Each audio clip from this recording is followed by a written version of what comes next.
Hey guys, this is Jackpot. Welcome to a new Zombies video. Today we're going to be diving into the history and the rise and fall of the mystery box. Thank you guys so much for watching. The iconic mystery box. The staple that helped lift COD Zombies into the iconic mode that it is today. Like many of you, I have a love-hate relationship with this thing. Sometimes it brings me joy, and sometimes it brings me severe pain. The box will always have a place in my heart, and that's why this video is so important. Today I bring you the rise and the fall of the mystery box in Call of Duty Zombies.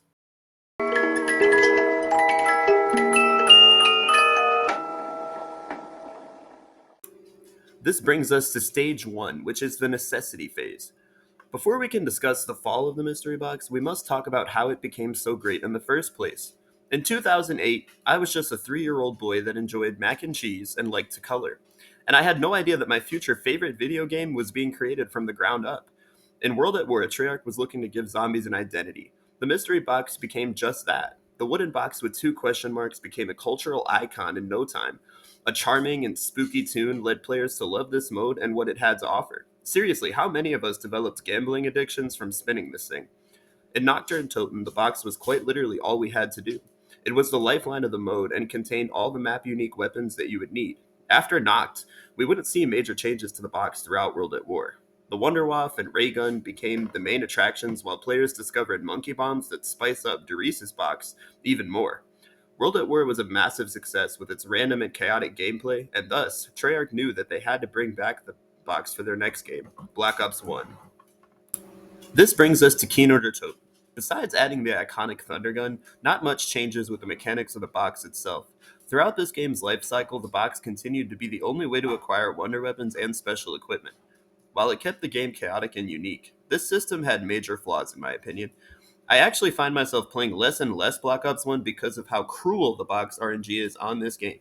It seems like no matter what map I'm playing, the wonder weapon or the equipment that I want for that Easter egg or for that high round gameplay just refuses to ever come out of the mystery box. Shangri-La definitely suffered the worst from this, and I think it would have been the perfect map to have a little side quest maybe to get the baby gun.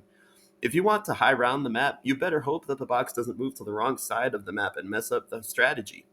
The resets become a massive issue due to the randomness of the box, and it makes me play Black Ops 1 less and less, despite it still being a fantastic game. However, Moon brings the box to a whole new level of cruelty. Let me put you in a crazy scenario. One day, you wake up and you decide that you want to do the Moon Easter egg with your buddies. Sounds pretty fun, right?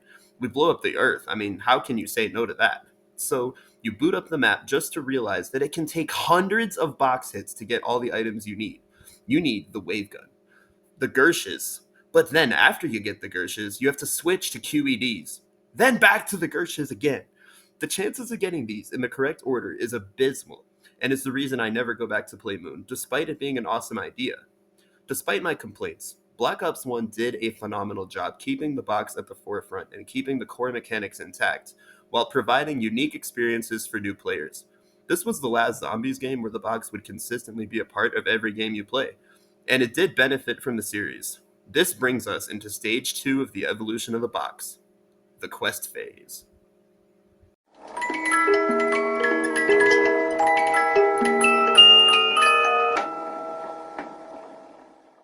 The quest phase began in 2012. At this time, Jack was a whopping 7 years old, still loving mac and cheese and coloring, but getting into football while still having no idea that Call of Duty Zombies existed. Treyarch was cooking up their best experience yet, Black Ops 2 Zombies. Well, maybe not Transit and Die Rise, but hey, the rest of the maps were pretty good.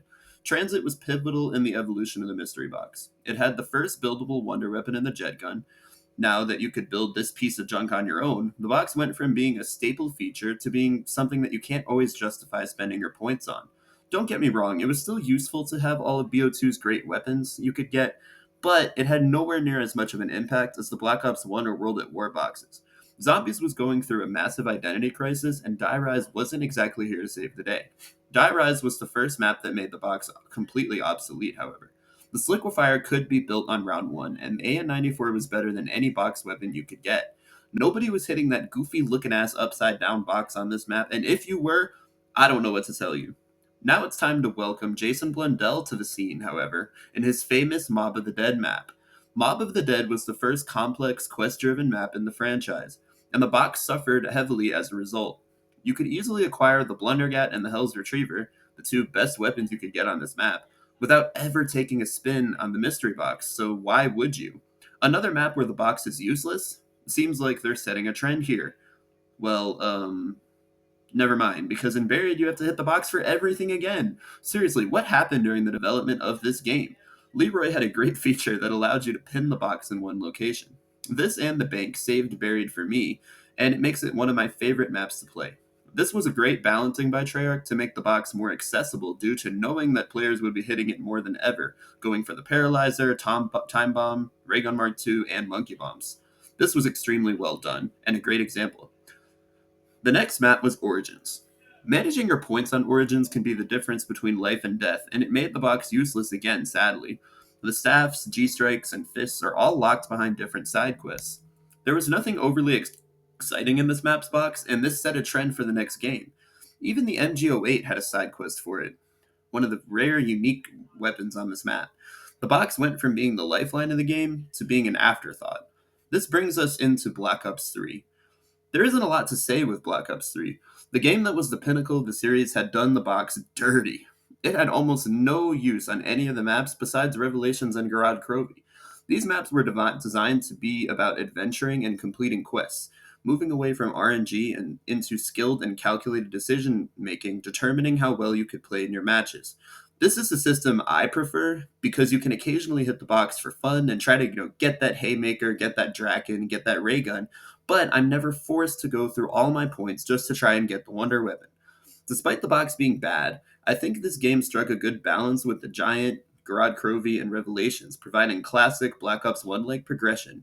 There's a reason this game was popular, and it's because it accounted for quest lovers like me without alienating the casual box spinning audience. Geez, just talking about this makes me want to load up Shadows of Evil. Treyarch's next game is kind of a strange bridge between Phase 2 and Phase 3, but I decided to include Black Ops 4 here in between because the box is a necessity on a number of maps. For example, 9 had a unique Easter egg where you poison the mystery box into giving you the wonder weapon, the Circuit's Kiss.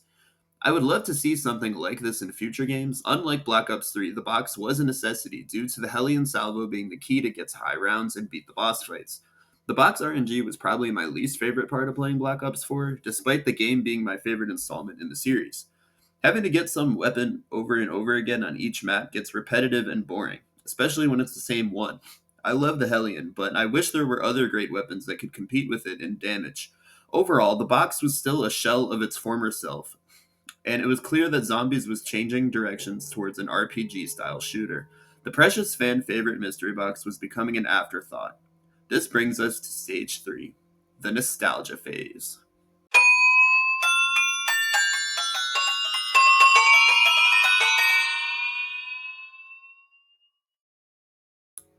The nostalgia phase unfortunately begins during Black Ops Cold War. In Cold War, Treyarch threw the series on its head. With the introduction of Warzone features, the box went from being an afterthought in Black Ops 3 and Black Ops 4 to being absolutely and utterly pointless. Let's say there's a certain gun you want to get. With the new loadout system, you can spawn in with any gun with any attachments. You want a wonder weapon? Well, just do the trials for a 1 in 3 chance of getting the one you want, or just do the side quest to get it for free. Hitting the box was only a waste of points, with the new point system limiting player choices.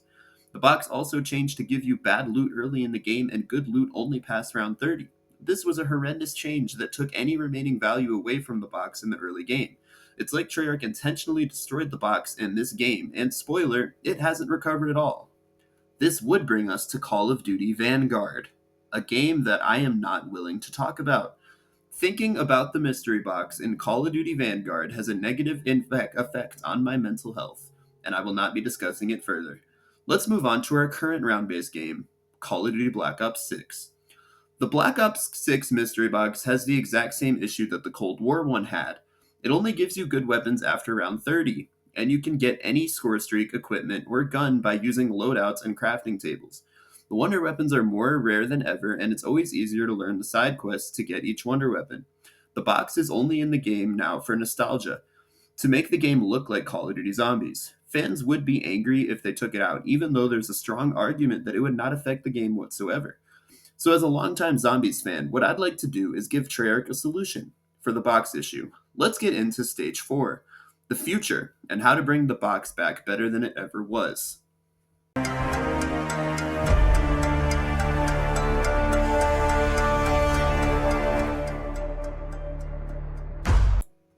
Playing the Shattered Veil sadly inspired me to make this video. Now, don't get me wrong, I do love the Shattered Veil, and it is by far my favorite map that I've seen in years. But I still had quite an issue. Since the Wonderwaff side Easter egg hadn't been solved, I decided to hit the box even though I really didn't want to. I hit the box, and I wish I was joking, 165 times. I gained the calling card for getting every weapon on the game, and finally got the Wonderwaff. I was on round 44, and I died because the unpacked version didn't do any damage and ran out of ammo too fast. This was a terrible experience and start to finish, and it made me realize how awful the Black Ops 6 box actually is. So, how do we fix it? There are 3 steps to restoring the box to its former glory. Let's dive into step 1, removing the weapon rarity system. We already have 3 Pack-a-Punch levels and ammo mods to upgrade your gun. Rarities are a waste of salvage and overcomplicate how the weapons work. Removing this instantly brings the box back into the mix because switching weapons would become easy. You also would have a much better chance of getting the equipment or wonder weapon you want because you would only have one possible slot for each weapon instead of hundreds of possibilities. This brings us to step 2, which is another idea I have. It's putting upgraded equipment into the box. The box has nothing special in it, so why would anyone even bother hitting it? Adding unique equipment like upgraded throwing knives, grenades, or even variations of Casimirs would be incredible for it. This would spice up the gameplay and give some new variety to equipment as a whole. Also, Treyarch, please let Max Ammos refill our equipment because what the actual hell? Imagine a throwing knife that worked more like the Hell's Retriever being box exclusive. All of a sudden, the nostalgia would come back, as we all wasted our life savings spinning endlessly trying to get the equipment we wanted. Step 3. This is to bring back map exclusive weapons. I don't know about you guys, but whenever I play maps like Zetsubo no Shima, I love spinning for the map exclusive marshals, or the M27 in Nuketown Zombies. Having a weapon that you can't find anywhere else gives the box value and expands the sandbox. Imagine if the Shattered Veil had a unique shotgun or sniper from Richthofen. What if Terminus had an Ethereum water gun? I know that idea is out there, but damn, it would be cool. What if Liberty Falls had a melee weapon like a scythe from the Groundskeeper? Or maybe even that hammer that's in his shed? What if the Tomb had the Black Ops 4 specialist weapons from Chaos? This would create a great feature on the Tomb and would replace the boring special abilities we have and the field upgrades. All these items would give the maps more replayability and would bring importance back to the box, without it being necessary to have fun playing the game like it was in Black Ops 1 or World at War. That brings us to the end of this video. What do you guys think? If any of you have ideas to fix the box, please drop them in the comments. I hope you enjoyed the video. Make sure to sub and drop a like for more content like this.